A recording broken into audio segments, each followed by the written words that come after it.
자, 주말 사이에요.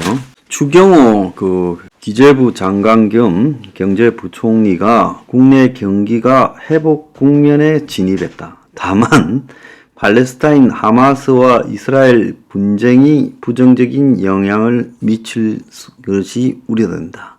이렇게 말했어요. 그래서 반도체가 저점 확인이 되어서 회복되고 4분기가 되면 한국 경제가 회복 국면에 접어든다는 업계 전망이 있다. 아직 초기지만 반도체 수출이 다시 늘어가고 있다 하면서 중동전에 살짝 구실을 담았어요.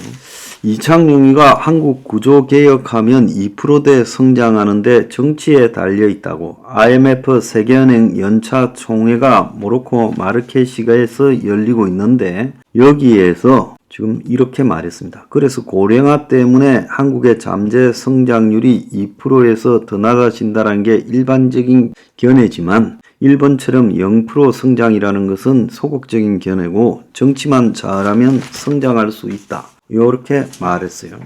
자, 한국은행 부총재는 며칠 전에 긴축 수준 높일 상황이 아니다. 가계부채 줄어들 거다라고 말을 했어요. 한국은행은 금리 3.5% 또 동결할 것이다. 이렇게 하면서 만장일치로 지금 이번에 채권시장 전문가들이 예측했어요. 물가가 예상을 크게 안 벗어났고 미국도 내달 동결하기 때문에 자, 그래서 동결할 거다. 내년 하반기에는 금리가 내려갈 거다. 이렇게 말을 하고 있습니다. 그래서 이 사람들 말을 들어보면 간간히 문제가 될까봐 면피성 발언을 하면서도 근본적으로 걱정을 안 하는 척 하고 있습니다. 자, 그런데 한국금융연구원이 지금 주말에 발표한 자료에 따르면 한국은행이 고금리 장기화에 대해서 심각하게 경고해야 된다. 가계부채 집값을 잡으려면 그 방법밖에 없다. 그래서 한국이 가계부채 증가세를 누그러뜨리려면 고금리가 장기화 될 거라는 경고를 해야 된다. 그래서 DSR을 상정할 때 전세자금 대출도 포함하는 등 거시 건전성 규제를 강화해야 된다라고 말을 했어요. 그래서 통화금융원의 보고서에 보면 지속적인 포워드 가이던스, 미래에 대한 전망을 지속적으로 똑같은 신호를 계속 보내야 되는데 고금리가 장기화되고 그리고 기준금리를 추가 인상한다라는 신호를 계속 보내야 된다. 당분간 투자 목적으로 집을 사는 행위가 매력적이지 않을 수 있다는 경고를 시장에 보내야 된다. 최근 집값 반등 기대감의 기저에는 내년 이후 하는 기준금리가 내려갈 거라는 전망 때문에 그런 것이다. 그러니까 신호를 잘못 준 게 아니냐 이 이야기입니다. DSR 규제도 내실화해야 된다. 금융소비자가 상한 능력 범위 안에서 빚을 낸다는 DSR 원칙 예외 적용 범위를 최소화해야 된다. 지금은 제외되어 있는 전세 대출을 DSR의 범위 안에 포함시켜야 된다라고 말을 하고 있어요. 그리고 금융회사 건전성 측면에서 가계대출 고삐를 지어야 된다. 가계 부분에 경기 대응 완충 방안 도입을 이렇게 해야 된다. 그래서 빚이 과도하게 팽창하는 시기에 은행권의 자본 적립 의무를 추가 부과해서 은행이 나중에 문제가 생겨도 손실 발생에 대비해 대출을 갖다가 줄이도록 해야 된다. 그리고 만기 설정 방식도 규제해야 되지. 50년, 40년 이런 게 말이 되느냐고 이야기를 했습니다. 그래, 이 금융보고서에 뭐라 했는가 하면 지금 부채가 세계적이다. 매분기 발표하는 글로벌 부채 모니터 보고에 따르면 한국의 지금 경제 규모 대비 가계부채 비율이 101.7%로 세계 네 번째인데 글로벌 평균 62에 비해 40% 이상 높다. 그런데 최근에 이 부동산이 살아난다라는 기대감에 가계부채가 2분기에 6조 5천억이 늘어났고 3분기에는 11조 5천억이 7, 8월에만 늘어났다. 9월달 늘어난 것까지 하면 20조에 육박할 거다. 그래서 지금 이 속에서 심각한 것은 가계대출 중에 금리가 높아지는 변동부채 비율이 3년 전에는 65.6%였는데 72%로 변동금리가 엄청 늘어났고 DSR도 지금 현재 40% 규제를 하지만 전세금이 빠져 있다. 그래서 이렇게 가가지고는 큰일 난다라고 경고를 했어요. IMF가 한국 정부의 부채 비율이 2년 뒤에 비기축 통화국 2위가 될 거다.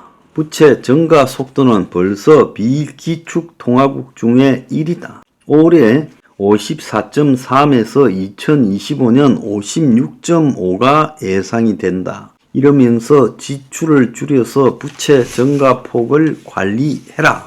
허리띠를 졸라매도 IMF는 한국의 국가 부채 비율이 2028년에 58%가 될 거다.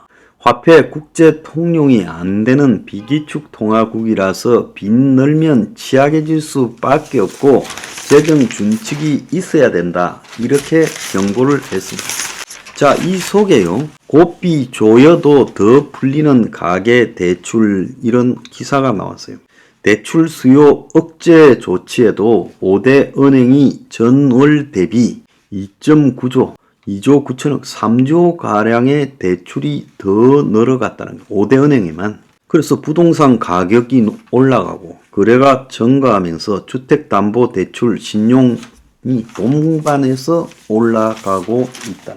자, 금리가 매력적이라서 특례 보금자리 론이 여전히 뜨거운 인기다. 주택담보대출 상단이 7%가 돌파했는데 주택매매 수요가 올라가면서 이 특례 보금자리 론 목표가 조기 달성이 되었다. 내년 1월까지 우대형 금리로 계속 이 특례 보금자리 론을 공급하는데 주택금융공사가 재원을 어떻게 마련할지 우려가 커지고 있다. 지금 9월 달까지 특례 보금자리 론 유효 신청 금액이 50조 5284억이라고 합니다.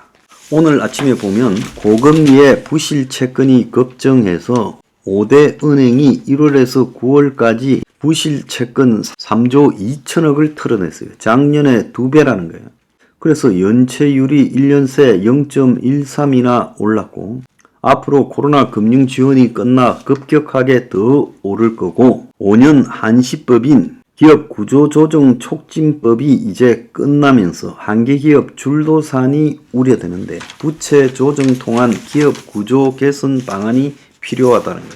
자, 개미돈 털어 빚 갚는 기업 채무상환 유정 올 2배 쑥 올라갔다는 거예요. 고금리에 대출 상환용으로 1조 6천억을 갖다가 회사 채무를 갚기 위해 유상증자했다는 거예요. 그래서 회사채 발행 금리도 취소자, 유상증자로 지금 빚을 갚는다는 거예요.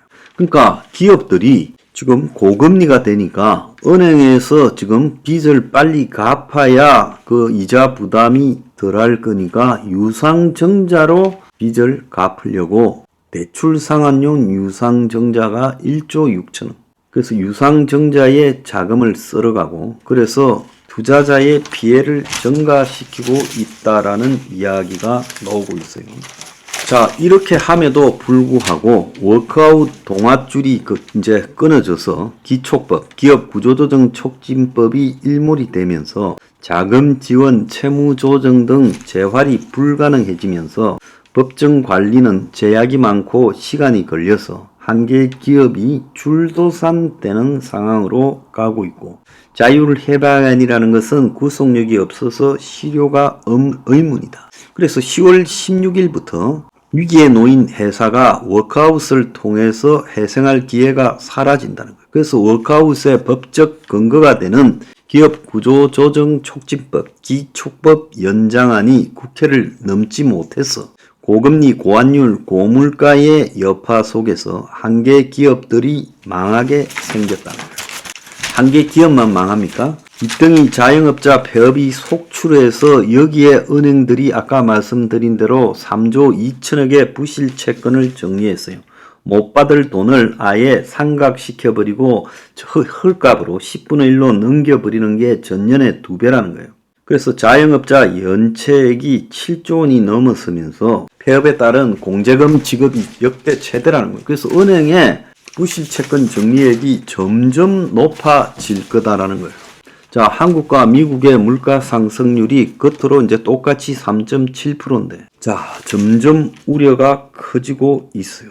그래서 한국이 지금 빚을 줄여야 된다고 이야기를 하고 있는데, 유가가 150달러까지 갈 거라는 관측이 나오는 고유가, 고물가, 그리고 고환율, 이 속에서 지금 고금리가 계속 지속될 수밖에 없다는 거야. 그래서 미국의 저 헛소리들 듣고 그냥 내년에 뭐 일찍 올해 하반기에 뭐 금리가 동결되고 미국의 기준금리가 내려갈 거다, 이렇게 생각하다가는 큰 코 다친다는 거야. 지금 정부 관계자 한국은행의 예상과는 다르게 지금 이 빚이 수습 불능으로 가고 있는데 이걸 갖다가 줄이지 못하고 있다는 겁니다. 정부가요. 오히려 늘리고 있다.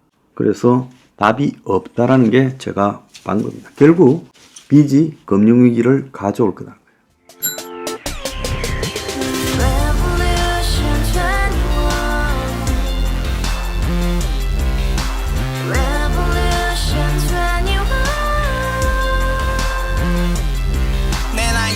월세 30 코인빚만 300 서울에 온지 벌써 10년 아둥바둥 버텼지만 여전히 난 반지 하에 제왕 곰팡이 연문제약 내비랑 깡통망통 완전히 폭망 고시원 창문만큼 작아진 내 꿈 연애 결혼 내 집 모든 게 헛꿈 1년 전 떠난 여친 울며 말했지 같이 살자 평생 가본 게 꼭꼭꼭하지 가바후스 700 나도 소유주 가바후스 700 나의 소유주 택시기사 우라부지 마트 캐셔 울어무니 우리 집안 다 털어봤자 후줄 그래 개선민 내 미래 거기서 팍 끝난 거지 팍 더 이상 노력 따윈 괴물이 스펙 찾아서 말리 비오는 날 알바 잘려 맨날 학원 날 개쳐 발려 밤비 내리는 양화대교 홀로 걷고 있을 때 현수막에 아로새겨진 평당 700짜리 아파트 다같이 소리 질러 혁명 21 가바후스 700 나도 소유주 가바후스 700 나의 소유주 Together in the house, brand new day, and your dream had just been